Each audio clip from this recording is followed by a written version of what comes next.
Assalamualaikum warahmatullahi wabarakatuh. Bismillahirrahmanirrahim. Alhamdulillahi rabbil alamin. Wassalatu wassalamu ala nabiyyina Muhammadin wa ala alihi wa ashabihi ajma'in. Amma ba'du. Kaum muslimin yang dimuliakan Allah subhanahu wa ta'ala, selamat berjumpa kembali dalam program kita membahas hadis yang terkandung dalam kitab Riyadhus Shalihin. Masih dalam bab pertama, hadis nomor 7 ya.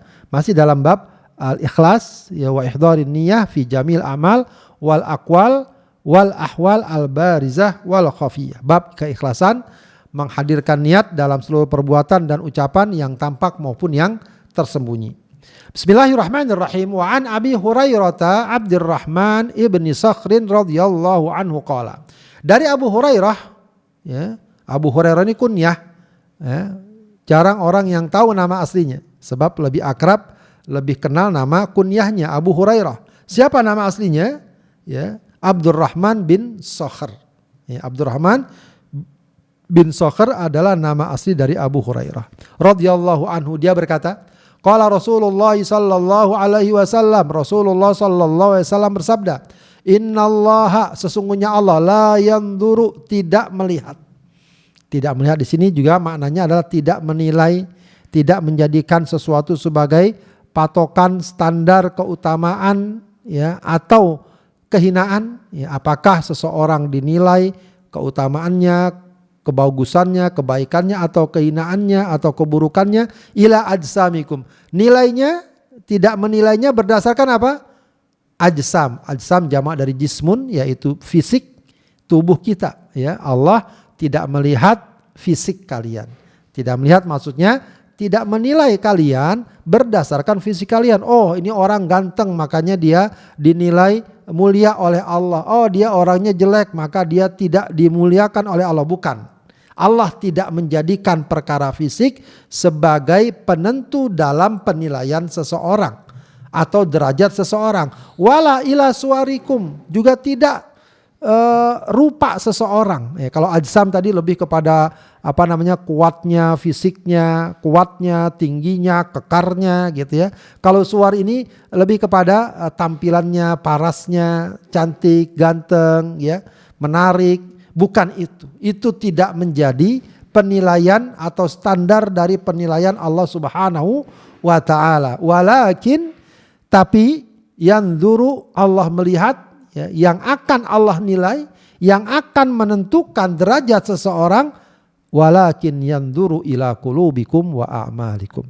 Tapi dia akan menilai, melihat hati kalian dan amal perbuatan kalian. Rawahu Muslim.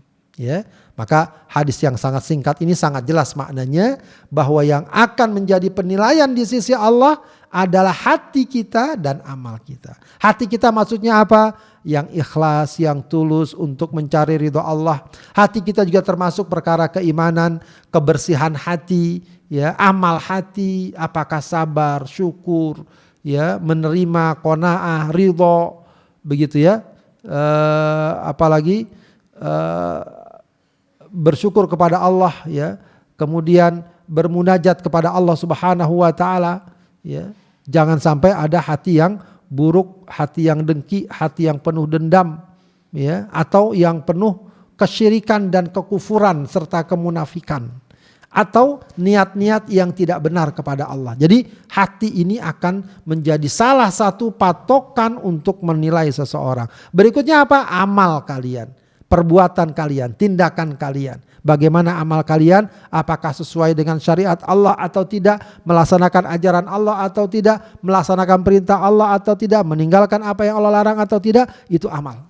Maka dua perkara ini, hati dan amal kita, akan menjadi patokan dan barometer penilaian Allah terhadap kita. Apakah kita termasuk orang-orang yang Allah ridhoi, Allah cintai ataukah tidak? Apakah kita termasuk orang-orang yang memiliki derajat yang tinggi atau sebaliknya derajat yang rendah? Kaum muslimin yang dimuliakan Allah, dari hadis ini kita bisa belajar bahwa setiap muslim hendaknya menjadikan penilaian Allah sebagai patokan dalam kehidupan. Jadi kita harusnya berpikir ya, apa yang membuat Allah ridho?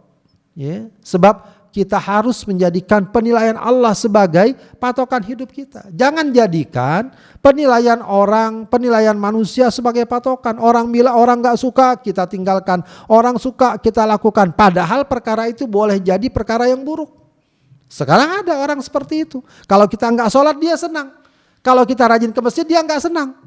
Kalau kita hanya mencari patokan manusia, ya, maka celakalah kita. Tapi kalau kita mencari patokan, penilaian Allah sebagai patokan dalam kehidupan, insya Allah kita akan memiliki jalan yang lurus. Walau orang gak senang, tapi kita berada di jalan yang lurus, di jalan yang Allah ridhai, maka insya Allah kita tetap akan tempuh jalan tersebut.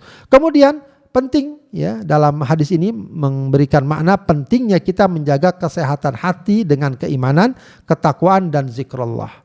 Ya, dan juga pentingnya kita mengambil atau menampilkan sikap dan perbuatan sesuai ridha Allah.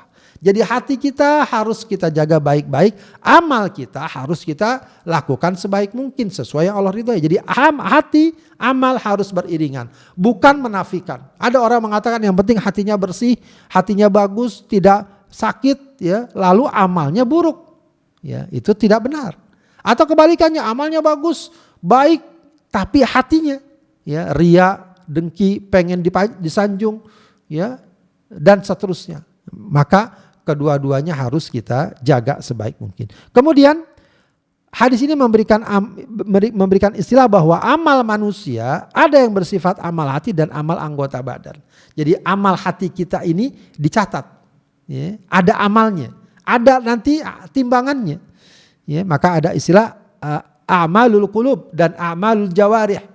Amal hati dan amal anggota badan. Kedua-duanya hendaknya kita sinkronkan, kita sesuaikan agar sesuai dengan ajaran Allah Subhanahu wa taala. Demikian kaum muslimin yang dimuliakan Allah, mudah-mudahan bermanfaat. Wassalamualaikum warahmatullahi wabarakatuh.